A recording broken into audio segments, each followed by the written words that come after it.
Bayangin kamu lagi scroll timeline, tiba-tiba muncul headline, Presiden Venezuela ditangkap dan dibawa ke AS. Bukan film Netflix. Bukan teori konspirasi Telegram. Ini berita internasional. Refleks pertama kita biasanya simple. Wah, fix ini penjahat besar. Tapi tunggu dulu, politik global jarang sesederhana status WhatsApp di dunia geopolitik. Yang kelihatan seringkali cuma puncak gunung es. Di bawahnya ada kepentingan, ideologi, sejarah luka lama, dan tentu saja minyak. Banyak minyak. Kasus Venezuela bukan cuma soal narkoba, hukum, atau nikel. Maduro sebagai individu. Ini cerita tentang siapa yang punya kuasa menentukan mana yang disebut kejahatan dan mana yang disebut penegakan hukum. Apakah ini kisah heroik negara adidaya memberantas kejahatan global? Atau episode klasik ketika hukum internasional berubah jadi alat kekuasaan? Di sini, kita nggak buru-buru memilih kubu. Kita baca pelan-pelan, kita bongkar narasi, kita cek logika, karena di politik global, kadang yang paling berbahaya bukan senjata, tapi cerita yang terdengar terlalu rapi untuk dipertanyakan. Awal Januari tahun 2026, dunia bangun dengan satu berita yang rasanya seperti plot film kelas A. Presiden Venezuela, Nicolas Maduro, ditangkap dalam sebuah operasi militer Amerika Serikat dan langsung dibawa ke AS. Bukan ditahan, bukan dipanggil pengadilan internasional, tapi ditangkap, kata yang biasanya dipakai buat bandar narkoba kelas kakap atau antagonis utama di seri terakhir. Reaksi publik global, camperada. Ada yang bersorak, ada yang curiga, ada juga yang langsung mikir, ini dunia nyata atau trailer Netflix? Secara kronologi, narasi yang beredar relatif cepat dan rapi. Pemerintah AS menyatakan bahwa Maduro telah lama menjadi target investigasi atas tuduhan narkoterorisme, perdagangan narkoba lintas negara, dan konspirasi kriminal internasional. Tuduhan ini sebenarnya bukan barang baru. Nama Maduro sudah bertahun-tahun muncul dalam dokumen, sanksi, dan pernyataan resmi Amerika Serikat. Bedanya, kali ini tidak berhenti di konferensi pers atau dokumen hukum. Kali ini ada operasi militer, ada penangkapan, ada pesawat yang terbang membawa seorang kepala negara keluar dari wilayahnya sendiri. Dan di titik ini, dunia langsung ribut. Kenapa? Karena ini bukan sekadar kasus kriminal. Kalau yang ditangkap adalah kartel narkoba, mungkin headline-nya hidup 1-2 hari lalu tenggelam. Tapi yang ini presiden aktif. Kepala negara berdaulat, simbol tertinggi dari sebuah pemerintahan. Dalam politik internasional, simbol itu penting. Kadang bahkan lebih penting dari substansi. Menyentuh simbol berarti mengguncang sistem. Reaksi awal dunia pun terbelah. Sekutu dekat AS cenderung diam penuh makna atau mengeluarkan pernyataan normatif. Mendukung penegakan hukum, menghormati proses hukum, kalimat-kalimat aman yang terdengar sopan tapi tidak terlalu menjelaskan posisi. Di sisi lain, negara-negara Amerika Latin dan Global South bereaksi jauh lebih emosional. Bagi mereka, ini bukan sekadar penangkapan, tapi DJ, fu sejarah, intervensi, kudeta, dan penyelamatan yang seringkali berujung pada kekacauan. Venezuela sendiri, melalui pejabat, pendukung rezim, dan sekutu ideologis, langsung menyebut ini sebagai pelanggaran kedaulatan dan aksi imperialisme modern. Maduro diposisikan bukan sebagai kriminal, tapi sebagai korban geopolitik. Narasinya sederhana tapi kuat. Ini bukan soal narkoba, ini soal ideologi dan sumber daya. Dan jujur saja, ketika Venezuela disebut, kata minyak hampir selalu ikut nongol tanpa diundang. Kegaduhan global ini muncul karena satu hal krusial. Tidak ada konsensus tentang siapa yang berhak menegakkan hukum di tingkat global. AS berbicara atas nama keamanan internasional. Venezuela berbicara atas nama kedaulatan. Dunia internasional terjebak di tengah sambil bertanya pelen-pelen, kalau ini dibenarkan, batasnya di mana? Disinilah peristiwa ini berhenti menjadi berita kriminal biasa dan berubah menjadi peristiwa filosofis politik. Ini bukan lagi soal apakah Maduro bersalah atau tidak, itu urusan pengadilan. Ini soal presiden. Soal siapa yang boleh bertindak sebagai hakim, jaksa, dan eksekutor sekaligus. Dan di dunia politik global, ketika satu negara mulai memegang semua peran, negara lain biasanya mulai merasa tidak aman. Wajar. Bahkan grup WhatsApp aja ribut kalau satu orang sok jadi admin. Apalagi dunia internasional. Kalau politik global punya tagline, mungkin bunyinya faktanya sama, ceritanya beda. Kasus penangkapan nikel, Maduro adalah contoh sempurna. Kejadiannya satu, tapi narasinya dua, dan keduanya sama-sama terdengar meyakinkan. Tergantung kamu dengarnya dari siapa. Ini bukan soal siapa yang paling keras, tapi siapa yang paling piawai membingkai cerita. Dari sisi Amerika Serikat, narasinya rapi dan terdengar familiar. Maduro diposisikan sebagai aktor kriminal global, terlibat narkoterorisme, memfasilitasi perdagangan narkoba lintas negara, dan membahayakan keamanan internasional. Dalam bingkai ini, Venezuela bukan sekadar negara bermasalah, tapi narco-state. Maka penangkapan Maduro dianggap sebagai langkah preventif, bahkan heroik. Logikanya kira-kira begini, kalau kejahatan sudah lintas batas, maka hukum juga boleh lintas batas. Simple, tegas, dan cocok jadi opening pidato pejabat di sini. AS tampil sebagai polisi dunia yang terpaksa turun tangan karena sistem global dianggap gagal. Penegakan hukum dibungkus dengan bahasa moral, melindungi masyarakat internasional, memerangi kejahatan terorganisir, menjaga stabilitas. Intinya, ini bukan agresi, ini kewajiban. Seperti tetangga yang dobrak pintu rumah orang sambil bilang, "Tenang, saya mau nolong." Tidak semua orang suka ditolong tanpa izin. Masuk ke narasi Venezuela dan para pendukungnya, ceritanya berubah total. Tuduhan narkoba dianggap bukan fakta netral, tapi senjata politik. Dalam bingkai ini Maduro bukan kriminal, melainkan simbol perlawanan terhadap dominasi global. Penangkapan presiden aktif dipahami sebagai pelanggaran torang-torangan atas kedaulatan negara. Ini bukan soal hukum, tapi pesan, siapa yang tidak sejalan, bisa disingkirkan. Narasi ini punya amunisi sejarah. Amerika Latin menyimpan memori kolektif tentang intervensi, kudeta, dan demokratisasi yang seringkali datang bersama tank dan embargo. Maka ketika AS bicara soal hukum dan moral, sebagian telinga di Global South otomatis pasang alarm. Bukan karena anti hukum, tapi karena trauma. Di sini, AS bukan penegak keadilan, melainkan aktor imperial yang mengulang pola lama dengan bahasa baru. Yang menarik, kedua narasi ini tidak sepenuhnya bohong dan tidak sepenuhnya jujur. Keduanya memilih fakta, menyusun konteks, lalu menghilangkan bagian yang mengganggu cerita. Inilah kekuatan narasi. Bukan menciptakan kebohongan, tapi mengatur fokus. Seperti kamera, apa yang tidak masuk frame, seolah tidak ada. Benturan ini menunjukkan bahwa politik internasional bukan cuma adu senjata, tapi adu makna. Siapa yang berhasil mendefinisikan sebuah peristiwa, dialah yang menguasai persepsi global. Dan di dunia yang dipenuhi media, opini publik, dan legitimasi moral, narasi bisa lebih berbahaya dari misil. Karena misil menghancurkan kota, tapi narasi bisa membenarkan penghancuran itu. Jadi, ketika dunia ribut soal Maduro, sebenarnya yang sedang dipertarungkan bukan hanya nasib satu orang, tapi hak mendefinisikan kebenaran. Apakah ini penegakan hukum atau agresi imperial? Jawabannya seringkali tidak ditemukan di pengadilan, tapi di siapa yang lebih dulu memegang mikrofon. Di titik ini, kita perlu sepakat dulu pada satu hal yang agak pahit. Negara itu bukan manusia. Ia tidak punya empati, tidak bisa tersentuh kata-kata bijak, dan jelas tidak bangun pagi sambil bertanya, "Hari ini aku mau jadi baik atau jahat ya?" Negara bergerak karena satu hal yang sangat konsisten sejak zaman kerajaan sampai era digital. Kepentingan. Sisanya, moral, nilai, bahkan hukum, seringkali menyusul belakangan sebagai hiasan etalase. Inilah yang disebut real politik. Sebuah cara pandang yang jujur tapi dingin. Dunia politik internasional bukan arena moralitas, melainkan arena kekuasaan. Negara bertindak bukan karena benar atau salah, tapi karena untung atau rugi. Kalau terdengar sinis, ya memang begitu, tapi sinisme ini justru lahir dari pengamatan panjang sejarah, bukan dari rasa benci pada kemanusiaan.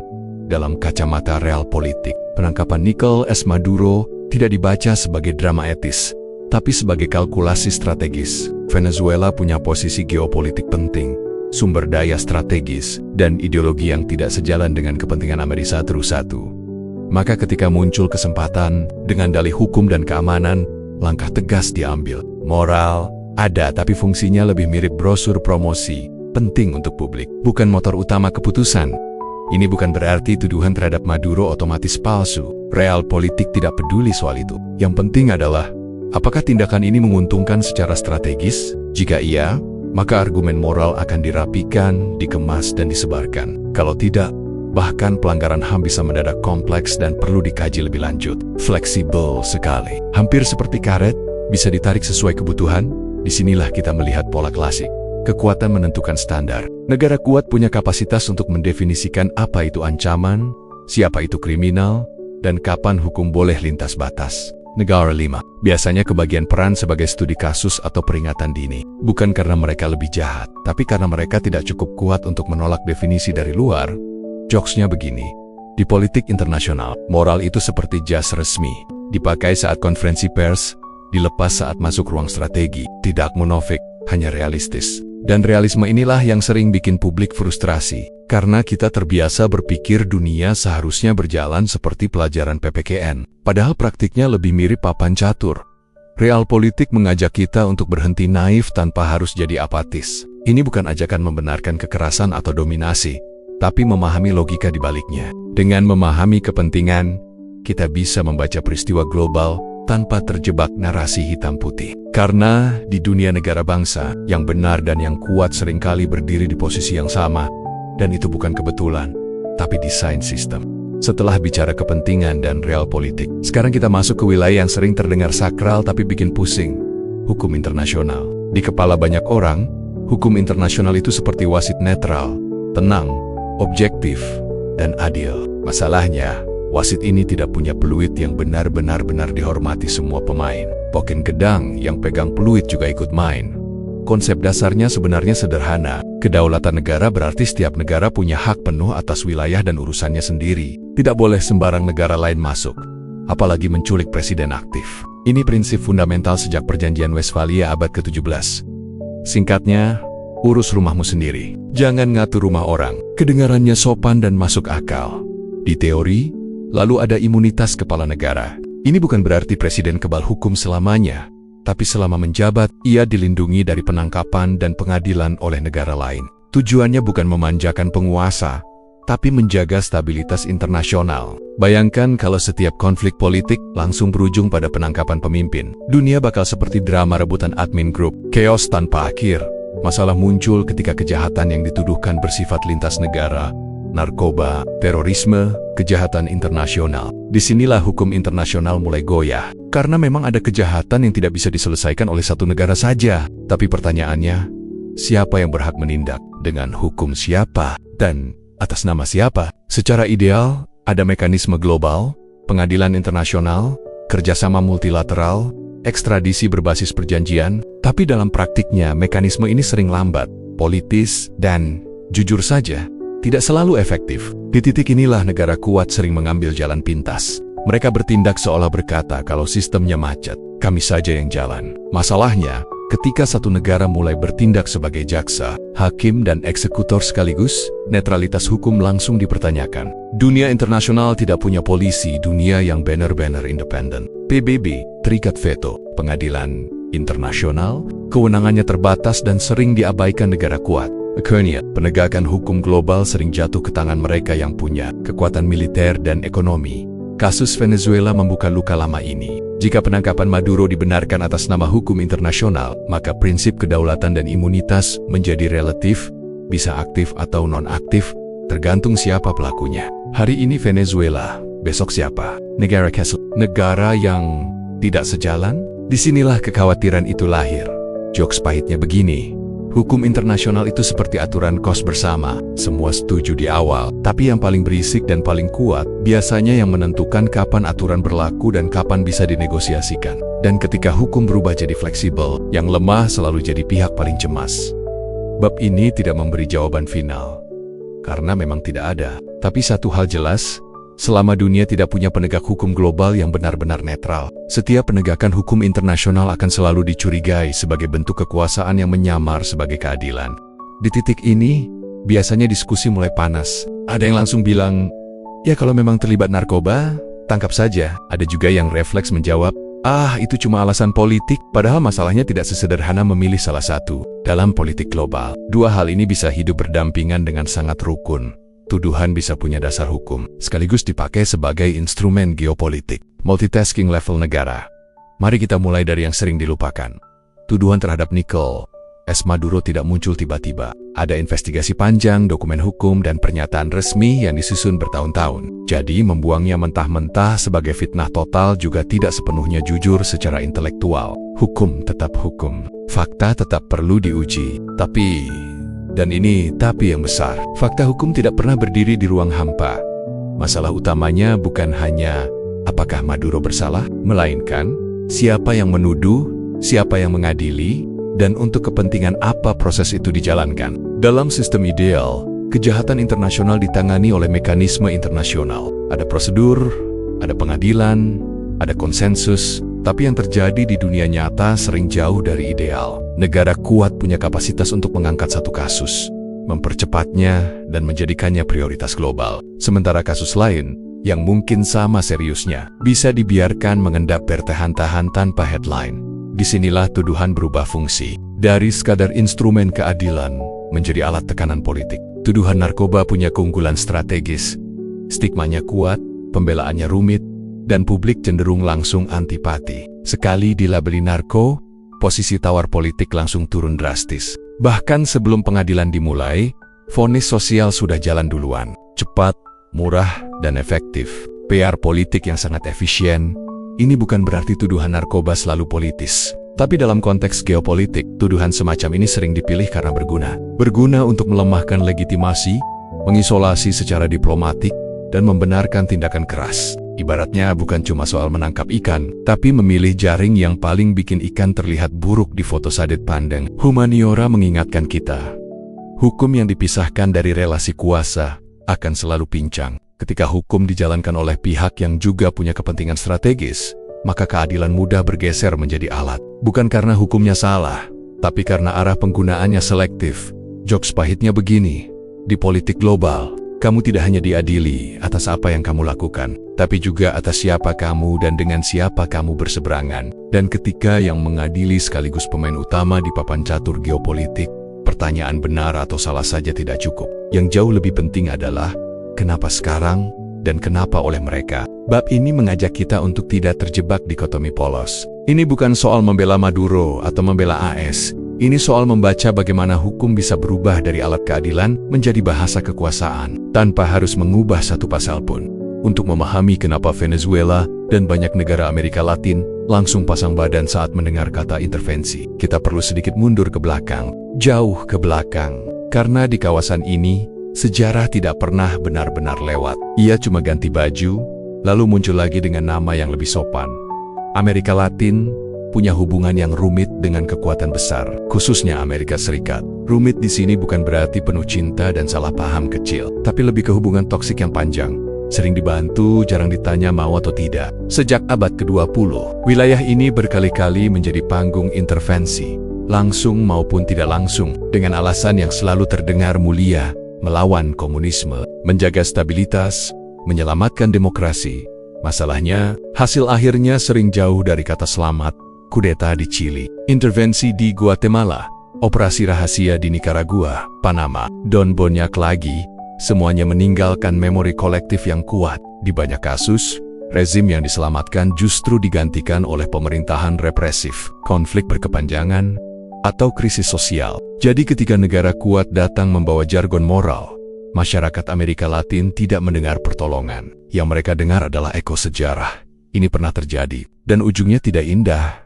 Venezuela masuk ke dalam konteks ini dengan paket lengkap, ideologi sosialis, sikap anti-hegemonik, dan sumber daya minyak yang luar biasa besar. Kombinasi yang dalam kamus geopolitik sering dibaca sebagai terlalu mandiri untuk dibiarkan. Maka setiap tekanan dari luar, sanksi, tuduhan, atau operasi, langsung dipersepsikan bukan sebagai tindakan netral, tapi sebagai bab lanjutan dari cerita lama. Inilah kenapa narasi penyelamatan dari luar terasa ofensif. Bukan karena Venezuela menganggap dirinya suci, tapi karena mereka tahu bagaimana cerita itu biasanya berakhir. Di sini, kedaulatan bukan sekadar konsep hukum, tapi benteng psikologis. Ia lahir dari pengalaman dijadikan objek, bukan subjek. Jokes getirnya begini, Amerika Latin bukan anti pertolongan. Mereka cuma alergi sama pertolongan yang datang tanpa diundang, tanpa mendengar, dan tanpa tanggung jawab setelahnya. Seperti tamu yang datang bawa palu, bilang mau benerin rumah, tapi pergi sebelum beres, dan ninggalin retakan baru, kasus Maduro. Dalam konteks ini, langsung dibaca sebagai pola lama dengan kostum baru. Bukan soal Maduro sebagai individu, tapi soal pesan simbolik. Apakah negara di Global South benar-benar bebas menentukan nasibnya sendiri? Atau hanya bebas selama tidak melenceng dari selera geopolitik tertentu? Bab ini penting karena mengingatkan kita, reaksi Venezuela bukan paranoia kosong. Ia lahir dari sejarah yang panjang dan menyakitkan. Dan di dunia internasional, memori kolektif sering lebih menentukan sikap daripada argumen hukum. Ketika sejarah bicara, logika normatif sering kalah suara. Sekarang kita sampai ke pertanyaan yang bikin banyak negara kecil susah tidur. Apa yang terjadi kalau kasus seperti Venezuela dianggap normal? Bukan kontroversial, bukan darurat, tapi normal. Karena begitu sebuah tindakan masuk kategori normal, Ia berubah dari pengecualian menjadi preseden, dan preseden di politik internasional itu seperti contoh di ujian, akan dipakai lagi dengan variasi soal yang mirip dalam sistem internasional yang ideal, semua negara setara. Dalam praktiknya, kesetaraan itu lebih mirip slogan seminar daripada kenyataan lapangan. Ada negara yang punya veto, ada yang cuma punya harapan, ada yang bisa menegakkan hukum lintas benua, ada yang urus masalah dalam negeri saja sudah ngos-ngosan. Ketika penangkapan kepala negara oleh kekuatan besar dilegitimasi, pesan implisitnya jelas. Kedaulatan itu bersyarat bagi negara-negara lemah. Ini bukan sekadar isu hukum, tapi soal rasa aman eksistensial. Jika hari ini tuduhan narkoba bisa jadi dasar intervensi, besok mungkin tuduhan lain. Pelanggaran HAM, instabilitas politik, ancaman keamanan, daftarnya panjang dan definisinya lentur. Yang menentukan biasanya bukan pengadilan netral, tapi kepentingan strategis. Dan di dunia yang tidak setara, fleksibilitas definisi adalah kemewahan pihak kuat. Efek jangka panjangnya bisa serius. Negara-negara kecil akan semakin defensif, semakin curiga, dan semakin alergi terhadap kerjasama internasional yang dipimpin kekuatan besar. Multilateralisme berubah dari forum kepercayaan menjadi arena kewaspadaan. Alih-alih membangun hukum global yang kuat, dunia justru bergerak ke logika blok dan aliansi. Siapa di kubu mana? Siapa dilindungi? Siapa di Global South? Kasus seperti Venezuela memperkuat persepsi bahwa hukum internasional tidak netral, bahwa keadilan global sering datang terlambat, selektif, atau hanya mampir ke alamat tertentu. Ini mendorong tuntutan dunia multipolar, bukan semata karena ideologi, tapi karena insting bertahan hidup. Kalau wasitnya dirasa berat sebelah, wajar kalau pemain minta liga baru. Jokes pahitnya begini, di sistem internasional, semua negara diwajibkan patuh aturan, tapi hanya sebagian yang boleh menafsirkan aturan itu sesuka hati. Sisanya diminta percaya proses. Padahal prosesnya saja sering tidak mereka ikuti. Jika presiden ini dibiarkan, dunia berisiko kembali ke hukum kekuatan yang dibungkus bahasa legal. Tidak sebrutal masa kolonial, tapi cukup rapi untuk lolos konferensi pers. Dan bagi negara-negara lemah, ketidakpastian ini lebih menakutkan daripada ancaman terbuka. Karena yang berbahaya bukan hanya tindakan, tapi ketidakjelasan batas. Bab ini tidak sedang meramalkan kiamat geopolitik, tapi ia mengingatkan, ketika standar ganda dinormalisasi, stabilitas global justru melemah. Dunia mungkin tampak tertib di permukaan, tapi di bawahnya tumbuh rasa tidak aman yang pelen-pelen menggerogoti kepercayaan. Dan tanpa kepercayaan, sistem internasional hanyalah panggung besar, dengan aktor kuat yang selalu dapat peran utama. Di bab terakhir ini, kita sampai pada pertanyaan yang kelihatannya filosofis, tapi dampaknya sangat praktis. Dunia ini sedang menuju keadilan global, atau cuma mengganti hukum rimba dengan bahasa yang lebih sopan. Dulu pakai meriam dan penjajahan, sekarang pakai istilah hukum, HAM, dan keamanan internasional. Lebih halus, lebih rapi, tapi apakah lebih adil? Secara normatif, dunia memang bergerak ke arah yang lebih beradab. Ada pengadilan internasional, konvensi HAM, hukum humaniter, dan jargon-jargon yang bikin pidato terdengar bermoral. Kekerasan tidak lagi dibanggakan terang-terangan. Semua harus punya dasar hukum. Semua harus ada narasi etik. Ini jelas kemajuan, setidaknya di level bahasa. Tapi filsafat selalu mengajarkan kita untuk tidak berhenti di permukaan. Pertanyaannya bukan cuma apa yang dikatakan, tapi siapa yang mengatakan dan dari posisi kuasa mana. Karena hukum, seindah apapun bahasanya, tetap lahir dan dijalankan dalam struktur dunia yang timpang. Ketika struktur dasarnya tidak setara, keadilan pun mudah berubah menjadi selektif. Kasus Venezuela seperti cermin besar. Di satu sisi, kita melihat upaya menegakkan hukum lintas negara. Di sisi lain, kita melihat bagaimana hukum itu dijalankan secara sepihak. Disinilah muncul kecurigaan klasik. Apakah hukum global benar-benar universal, atau hanya universal bagi yang tidak cukup kuat untuk menolak? Filsuf politik sejak lama mengingatkan bahwa kekuasaan jarang hilang, ia hanya berganti bentuk. Hukum rimba versi lama mungkin brutal dan terang-terangan. Versi barunya lebih berkelas, memakai jas, membawa dokumen, dan berbicara soal nilai universal. Tapi, esensinya kadang sama. Yang kuat tetap punya ruang manuver lebih luas. Jokes reflektifnya begini dunia sekarang. Seperti hutan yang sudah dipasang papan aturan dan CCTV, tapi singa masih singa. Kelinci masih kelinci. Bedanya, sekarang semua serangan harus pakai alasan administratif.